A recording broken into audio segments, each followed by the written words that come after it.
My CEO husband, finding me tiresome, had set my contact permissions to the lowest possible level. I couldn't contact him for routine matters, and even urgent issues required the approval of his white moonlight assistant. The day I suffered a miscarriage, I bypassed his assistant, Megan, and called him directly. Before I could speak, he lashed out at me. Do you think everyone is as idle as you are just because you're pregnant? I take hundreds of calls a day. Do you know how much this 30 seconds has cost me?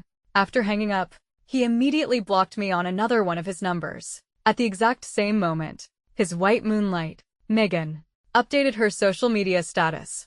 So-called favoritism is probably becoming the star contact on a successful man's 10 phone numbers blush. My husband, Brian, liked the post and commented, "You deserve it." I smiled faintly and liked the post, adding my own comment, "A perfect match. Wishing you a long and happy partnership."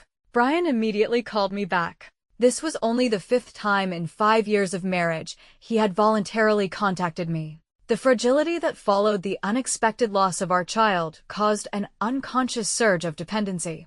Brian. The next moment, a torrent of accusations ripped through my ear. "Audrey, don't think you can cause trouble just because you're pregnant. Go delete that comment immediately. Megan and I are professional partners. What will people think of her because of your comment? Delete it. Then apologize to Megan. She's crying because of your ridiculous meddling." I shook my head, mocking the tiny flicker of hope I had just felt. "I'm sorry. I simply thought you two made a well-matched partnership. I didn't intend to cause offense." Brian paused, clearly surprised by my obedient acceptance of blame. In the past, I would have been tearful, sobbing and demanding to know the nature of his relationship with Megan. I suffer from a medical condition that makes me prone to immediate tears. Whenever I argued with Brian, words would get stuck in my throat, and the tears would flow uncontrollably. Brian frequently mocked me for this, often using my inability to speak clearly to bolster his own righteous counteraccusations. But now, my tone was completely calm. "Is there anything else?" Brian was silent for a moment, his voice softening unconsciously. "Megan is usually very generous. Since you recognize your mistake, we won't dwell on it. But you must understand that as Mrs. Hawthorne, you can't speak carelessly." "Understood," I replied indifferently.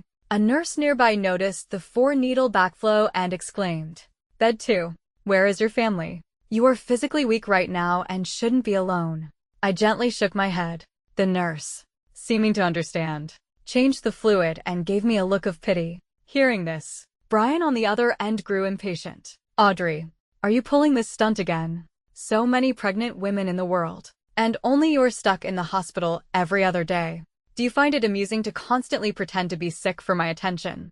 Why can't you be more like Megan? Independent, generous, and respectable." I leaned against the headboard, struggling to shift my body. My vision blurred, and I felt exhausted. "Got it." I hung up immediately, not waiting for him to finish, and tossed the phone aside. Since I had hung up first, he probably wouldn't contact me again. Just before I fell into a daze, I vaguely noticed 2 new messages on my screen, sent about 10 minutes after I hung up. "Is it serious? Where are you? Do you need me to come over?" I woke up the next morning, when the nurse came to give me a shot. I couldn't resist asking, "Did anyone visit last night?" It was the same nurse from the previous night, and she looked at me with immense sympathy. "Girl, if a man won't show up for you under these circumstances, it's time to let go. Having a child is not a woman's responsibility alone. Your mother would be heartbroken to see you like this." The nurse's words made my eyes burn. I nodded, then pretended everything was fine and looked down at my phone. I happened to scroll past Megan's latest update from the night before. "A true top-tier boss." I accidentally cough, and he immediately drives me home and makes me throat-soothing soup. The accompanying photo showed Brian standing by a stove, wearing a cute Starry-Lou apron. His large frame seemed awkwardly hunched over. This was a scene I had fantasized about countless times. My pregnancy sickness had been severe. I threw up everything I ate. One night, I suddenly had a craving and begged him to make me a bowl of noodles. He frowned, looking at me as if I were utterly unreasonable. "Don't cause me trouble. I don't know how to cook." He lied. He simply didn't want to cook for me. What I begged and cried for, someone else received just for a cough. I gave a bitter smile, placing a hand over my now flat abdomen. Perhaps this was all for the best. This child had simply chosen a better path for himself. My days in the hospital were boring and dull. Besides the injections, I often wandered around and got friendly with the nurses. Occasionally, would gossip. I didn't expect to hear gossip about myself so soon. The CEO of Hawthorne Group is so romantic. He's willing to put so much effort into an anniversary. I froze. Which Hawthorne Group? The one that's often in the news. Young, promising, and devoted. He spent a fortune just to make his sweetheart smile. I heard he hired her favorite singer, Amy, to hold a private concert just for her. The girl is sweet, though, and released some tickets for free. I didn't win any, unfortunately. Well, I did. They showed me their phones, displaying their winning records. I took one of the phones and read the concert poster's slogan clearly. A lifetime only for one person. The nurses sighed. A genuinely good man, staying true to his first love for over 10 years. True to his first love. I forced a tight, ugly smile. They were right. He had indeed never changed. He had always favored Megan. I was just an accident between them. I was discharged the day the concert was held. Whether by coincidence or luck, I had won one of the return tickets. Amy was one of my favorite singers. When we were dating, I told Brian countless times that I wanted to see my favorite concert with the person I loved most. Brian would pat my head and say, "We will. I promise." 5 years into our marriage, ever since Megan reappeared in his life, he seemed to have completely forgotten. I never thought it would happen this way. I sat in the stands, listening to the most heartbreaking love songs.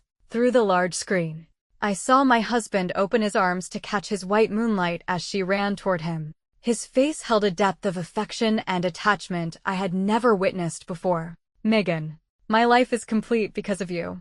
I hope this concert becomes a unique memory for you. Boom. Behind them, a loud crash sounded in the night sky, blooming into spectacular fireworks. So, this was what he looked like when he loved someone. I suppose I was there for the experience. As the fireworks faded, I quickly hid the shame on my face and walked away. This borrowed romance was over. I got home around 11. The house was devoid of life, as if no one had been back since I left. I quickly tidied up and lay exhausted on the sofa, opening the message from Megan. The opportunity for overseas advancement is rare, and I've always believed in your abilities. As your friend, I hope you consider yourself first. Megan was my longtime business partner and friend. Our company had started as a small venture, and initially, the profits were marginal. After marriage, Brian urged me to stay home. I couldn't bear to abandon my hard work and persevered. Now, it had become my only retreat. Seeing that I hadn't replied, Megan sent another message. "Are you really going to give this up for a man? If you back out, the girls working under you will be clearer-headed than you." I had always postponed the decision, claiming the duration of the overseas assignment was too uncertain. Megan knew I was simply reluctant to leave Brian. 3 years of dating, 5 years of marriage. I had grown dependent on Brian's presence, especially after my parents died. He became my sole source of emotional support.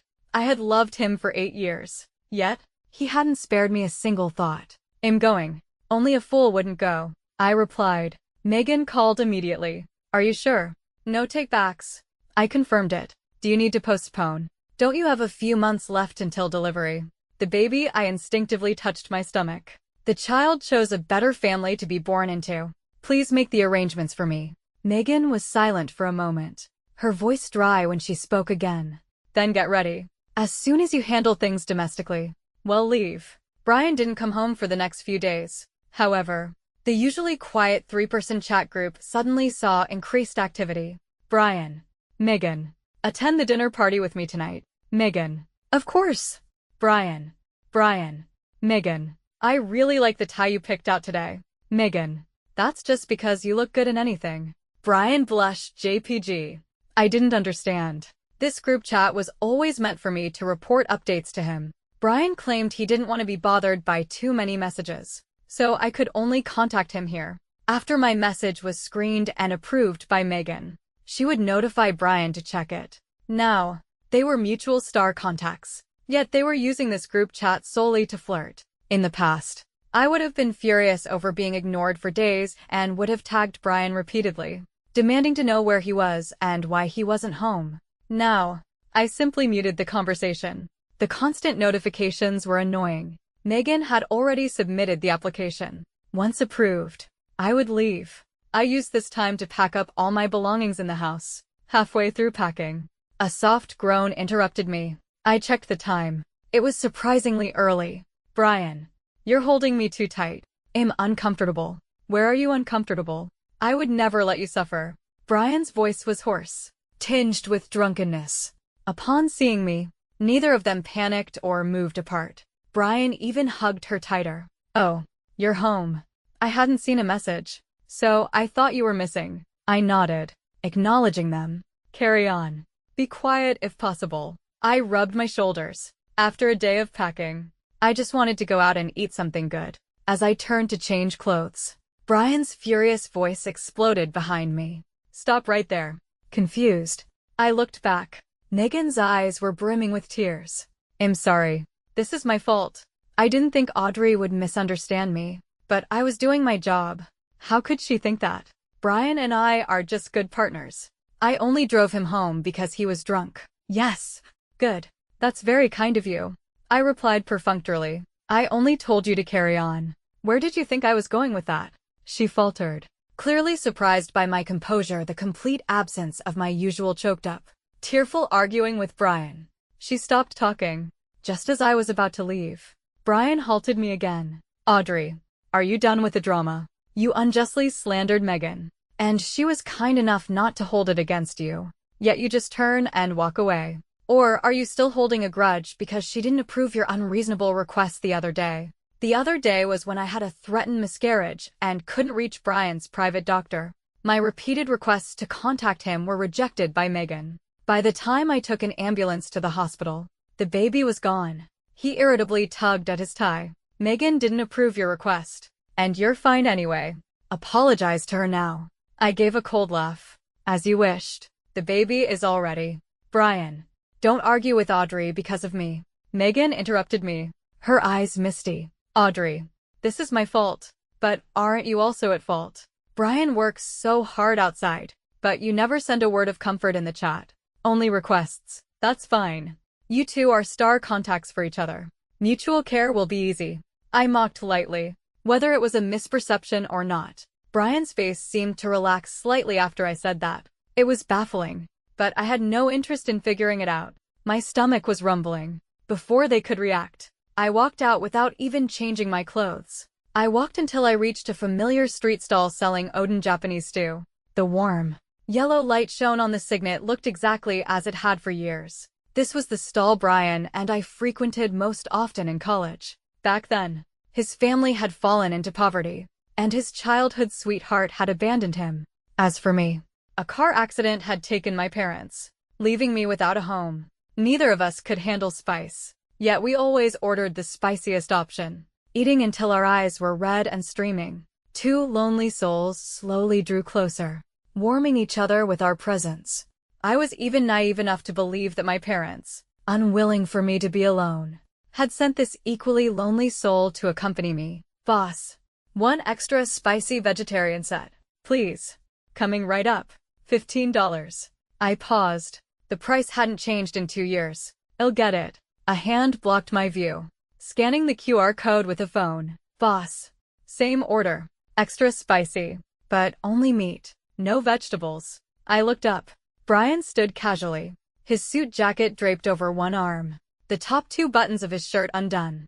A few strands of hair fell across his forehead, a stark contrast to his usual stringent CEO look. It felt like a sudden regression back to the past. You truly haven't changed at all. He sat down, picking up a pair of chopsticks and scraping off the splinters.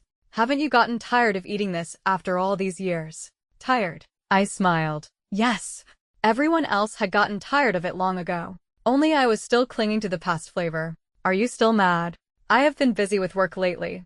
I admit I haven't spent much time with you. How about this? I'll add you on my newest number, it hasn't filled up yet. His tone was patronizing.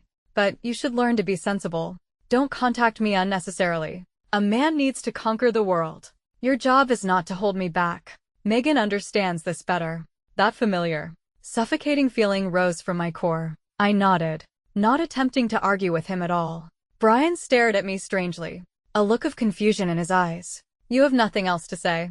I took a few bites. The food was authentic, and the spice hit me hard, burning my throat. This is really good. His eyebrows furrowed. He was clearly unhappy with my reaction. I knew why. Normally, if he offered to eat a meal with me and let me add his private number, I would have been overjoyed, rushing to hug and kiss him. How dare I react so calmly? He angrily stirred the bottom of his bowl with his chopsticks. After all these years, you really haven't changed. Why do you insist on eating this trash? A phone call interrupted whatever else he was about to say.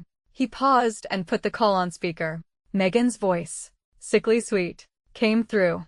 Brian, my car broke down on this remote road, and I'm scared. Can you come help me? Brian glanced at me first. I was eating heartily, the spice making my throat burn. He gritted his teeth. Okay, wait there. I'll be right there. After hanging up, Brian stared intently at me for a moment. Do you really have nothing to say to me? I looked puzzled. Aren't you going? It's not safe for a woman to be alone outside this late. Fine. You are just fine. He grabbed his jacket, kicking the chair away viciously. As he left, he dropped one last instruction. Stop eating this junk food. It's bad for the baby. A 4-month pregnancy leaves small traces. As my partner, if he had looked closely, he might have noticed the abnormality. But he asked nothing, only because he didn't care. Hiding the mockery in my eyes, I returned to enjoying my meal without looking up. The application has been approved. The flight is a month and a half from now. Good. I returned home late. Brian hadn't come back. This was normal. Even if he did return, he wouldn't disturb me. Brian and I had been sleeping in separate rooms for 2 years. Since I got pregnant, he hadn't stepped foot into my room once. The separation initially started because I disagreed with his requirement that I must report every single thing to Megan first. I didn't understand why a wife, the closest person in the world to him, was always ranked after his family, his work, his friends, and everyone else. After a massive fight, he stood by the bed and gave me a cold look. Since you refuse to learn, you can sleep alone from now on. He knew I would be plagued by nightmares of the car crash if I slept alone over and over until I finally submitted. But habits are strange things. It was hard for a day, hard for a month, but after half a year, I slowly grew used to it. Later, aside from mandatory marital relations, we never shared a bed. Even after sex, we would return to our separate rooms. I quickly tidied up and went to bed. In the middle of the night, a large, dry hand slowly traced my waist, and I woke up instantly. Before I could react, Brian lunged forward, capturing my lips swiftly and precisely. His breath was familiar yet distant. My body instantly tensed, recoiling almost instinctively. He paused, sensing my resistance, and his movements became rougher. Be good. It's been so long. Don't you miss me? I asked the doctor. It's fine. No, I can't. I pushed him away fiercely, scrambled off the bed, and put sufficient distance between us. He remained on the bed, panting heavily, looking disheveled. What exactly is wrong with you? My lack of compliance was always viewed as me being unreasonable. It was as if I were a small, pathetic dog, and if the master simply beckoned, I should drop all my dignity and try to please him. But this time, I refused. Brian irritably yanked at his collar. Playing these games is pointless. Understood. He laughed in exasperation. Then he turned and slammed the door shut. The next day, Brian's primary number, the one I hadn't heard from in ages, sent me a message. Be at the family house for dinner at 7 tonight. Okay. I gave a wry smile and agreed.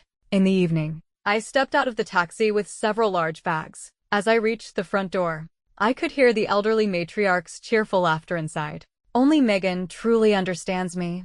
Unlike some people who are late even when coming to see me. I checked the time. 6:30. This was a classic move by Brian. If I misbehaved, he would send me to the family house to learn some manners. I hadn't expected Megan to be there this time. What a pity about the timing. Or else my beautiful, well-behaved daughter-in-law would be you. Megan glanced coyly at Brian, then playfully complained. Auntie, don't tease me. Despite her words, her eyes were clearly shining with smugness. I walked in, and Brian's mother's face instantly darkened. As the Hawthorne wife, you still lack propriety. Showing up with all those bags, what are you? A dumpster diver. Brian stood there, arms crossed, one eyebrow slightly raised, clearly waiting for me to plead for help. Brian's mother had always felt I had married above my station. If Brian's family hadn't suffered a temporary setback, I wouldn't have had the chance to marry him. Later, as Brian's career flourished and his ideal daughter-in-law returned, she grew increasingly impatient with me. Yet, her son never mentioned that the reason he and Megan didn't work out years ago wasn't fate, but that Megan had abandoned him. Ordinarily, I would have nudged Brian's arm, signaling him to defend me. "You're right," I said, placing the items down. "But these are all things your son bought to show his filial piety to you." I pulled out the contents of the bags one by one. Jewelry, a heart-shaped necklace, a red evening dress. With every item I presented, Brian's face grew darker. He recognized them. Of course. These were the items he gave me only after Megan had rejected them. I had packed them up recently, and now was the perfect time to borrow a flower to offer to Buddha. Brian's mother beamed. It's rare for Brian to think of me so much. Brian's jaw was tight. After a long pause, he nodded grudgingly. He radiated coldness throughout dinner. "Thank you, Auntie and Brian. These are all my favorite dishes," Megan said, her voice overly exaggerated. Brian's expression finally eased a little. "Come, eat more." Looking at the table, there were hardly any dishes a pregnant woman could safely eat. Brian piled food onto Megan's plate, but his peripheral vision kept sweeping over to me. I pretended not to notice and picked up a piece of salmon sashimi. It was my absolute favorite before the pregnancy, and now I could finally eat it again. Just as I put it in my mouth, Megan let out a surprised cry. "Brian, the food is spilling." Brian ignored her completely. Instead, he leaned across the table with startling speed and slapped the salmon sashimi out of my hand. "Are you insane? You shouldn't joke with the baby's life just because you're jealous." The dinner ended badly. Brian drove me home. I pretended not to see his hand reaching for my bag and headed straight for the back seat door. "Audrey." His voice was grave. Puzzled. I looked at him. He frowned slightly. "Sit in front." "No." I refused instinctively. When Brian drove, the passenger seat was always reserved for Megan. He claimed she got carsick and needed to sit up front to feel better. I had fought and argued with Brian over this. I let her have it normally. "But I have terrible morning sickness right now. Can't you make an exception for me?"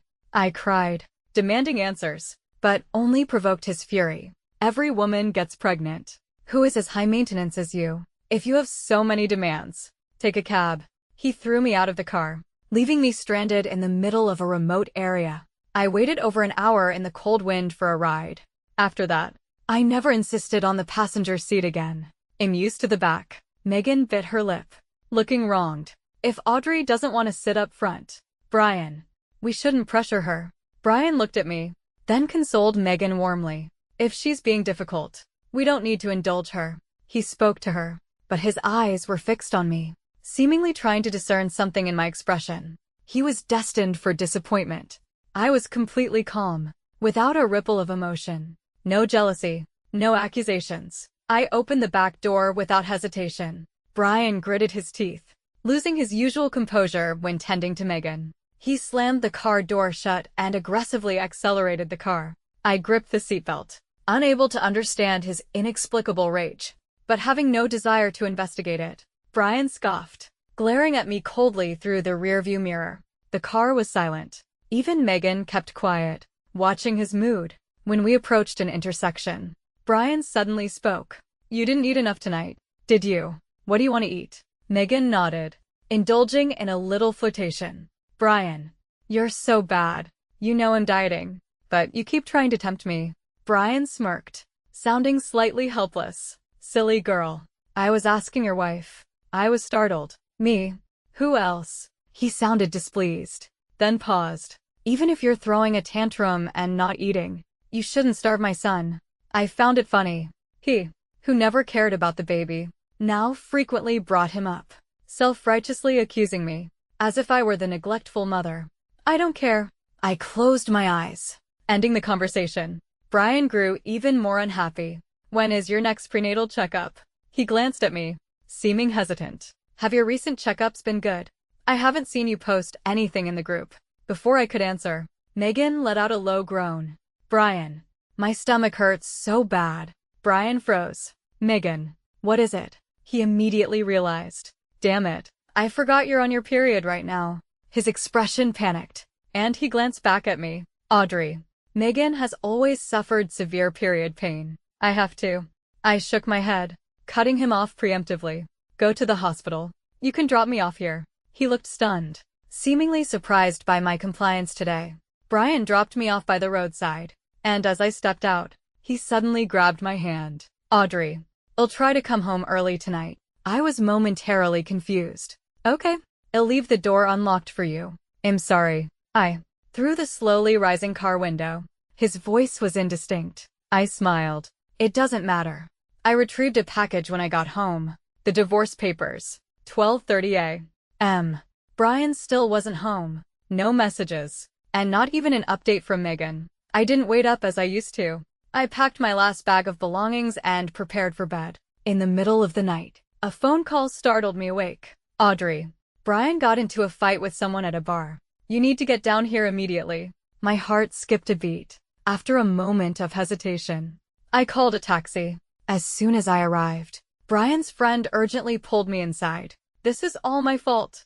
I thought it had been a while since Megan and I hung out, so I asked Brian to bring her. He was being conspicuously vague, but some idiot provoked Megan, and Brian lost control and punched him. If the guy were just anyone, it would be fine, but he's not.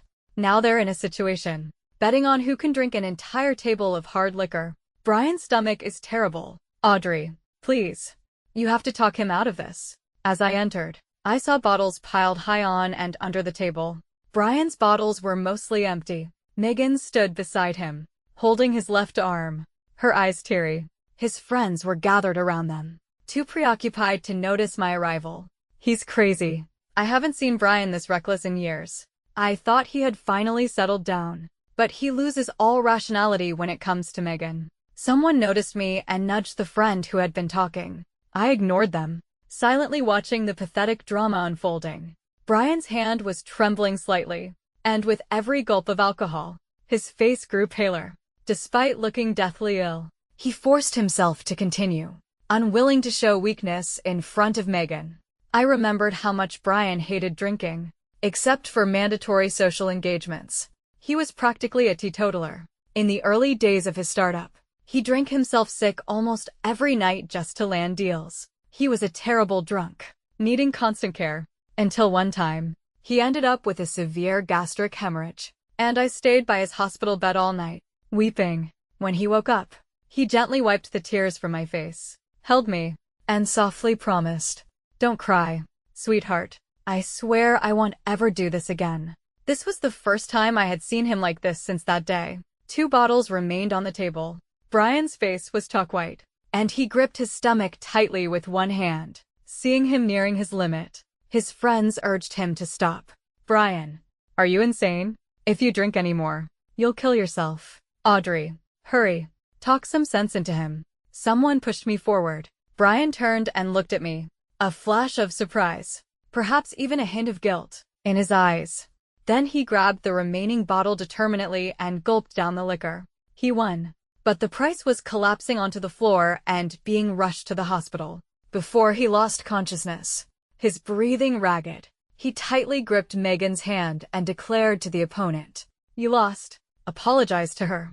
From beginning to end, I was nothing more than an irrelevant bystander, observing a dramatic love story. When I visited the hospital the next day, Brian was still asleep. Megan called me out of the room. She smiled faintly, a hint of triumph in her voice. "See, this is what Brian looks like when he loves someone. If I were you, I would have left in shame already. Why cling to a man who doesn't love you?" She held her chin high, like a victorious rooster. I took out the divorce papers, ignoring her provocation. "If you're so confident, then please ask him to sign this agreement." Her eyes immediately darted to the papers, and she snatched them away eagerly. "At least you're smart enough to realize." Handing over the agreement felt like completing a major task. Brian trusted her implicitly, so getting the signature shouldn't be a problem. A noise came from the room. Megan gave me a cold look and went back inside. I could faintly hear their voices inside, and I thought I heard my name mentioned. It wasn't important. So I turned to leave. The next moment, Brian staggered out of the room. The hand holding the papers was slowly bleeding through the foresight. "Why didn't you come in?" His voice was urgent. The familiar urgency felt strange now. In the past, that panicked role was usually mine. "Why are you out? You should be resting," I said coolly. He hid the agreement behind his back and walked closer to me, step by step. "Audrey, sweetheart, are you upset about how much I drink?" "I can explain." The long-lost nickname made me falter slightly.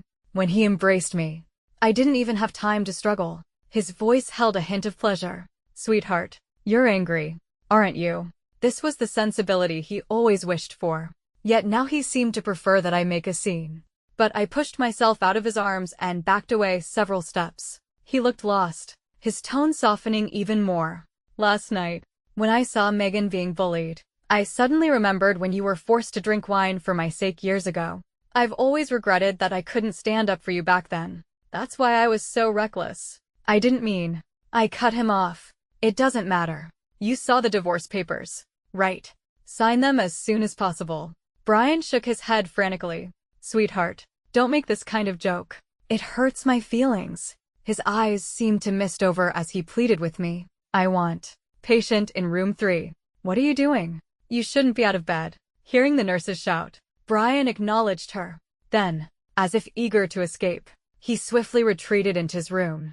"I have to go back. We can talk later." Over the next few days, Brian started contacting me under various pretexts, but he avoided any discussion of divorce.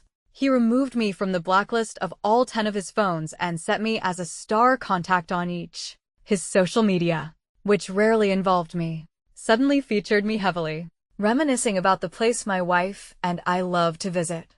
Accompanying photo was our couple picture from 4 years ago, looking forward to a camping trip with our family of 3 once the baby is born. He even deleted every post related to Megan. But what was the point of all this? I sent him only one reply.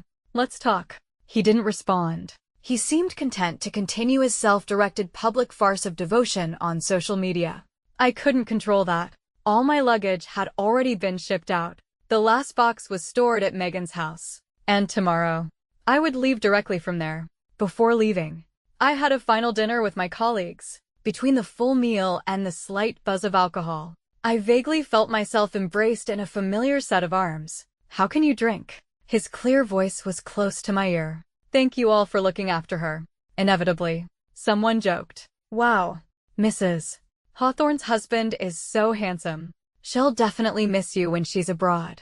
Brian's body immediately stiffened. I managed to gather my wits and handle the situation. On the way back, he harshly squeezed my shoulders. "Sweetheart, they were joking, right?" His grip was hard enough to hurt me. I frowned. He instantly let go. "I'm sorry. Did I hurt you?" I ignored his eager expression. "I'm leaving the country." He stared at me intensely, the veins bulging on his forehead. Yet he forced himself to hold back his anger. "What about me and the baby? Are you abandoning us?" His voice trembled as he continued to press me. You weren't like this before. The baby and I were always the most important things, weren't we?" "Yes, but that was before."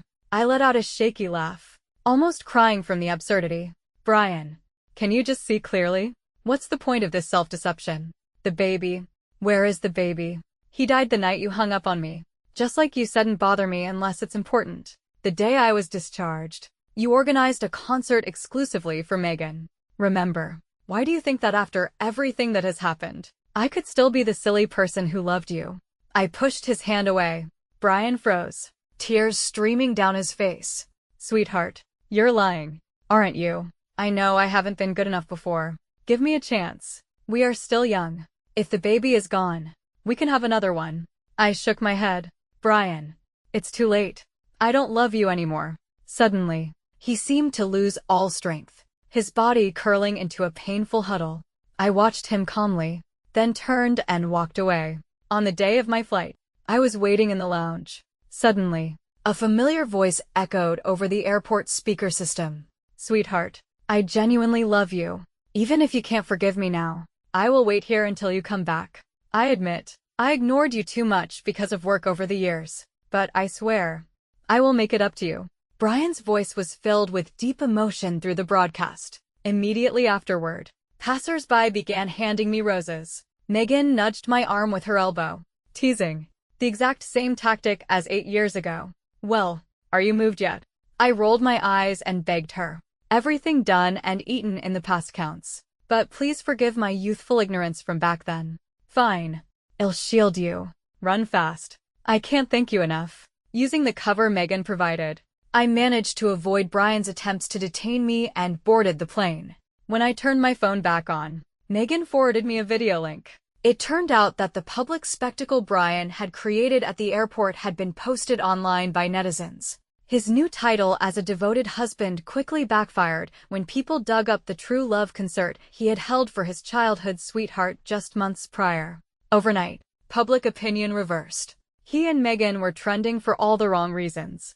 I closed the video, uninterested in their affairs. I immersed myself entirely in my work. The branch company's progress was smooth. The next message I received from Brian was 2 years later. He suddenly sent me a will, leaving all his assets to me. Inside the file was a note containing only one sentence. Can you come see me one last time? Stage 4 stomach cancer. Because the document was delayed for so long, he had been gone for a month by the time I received it. I donated all his assets. Time moves on. And now we are even.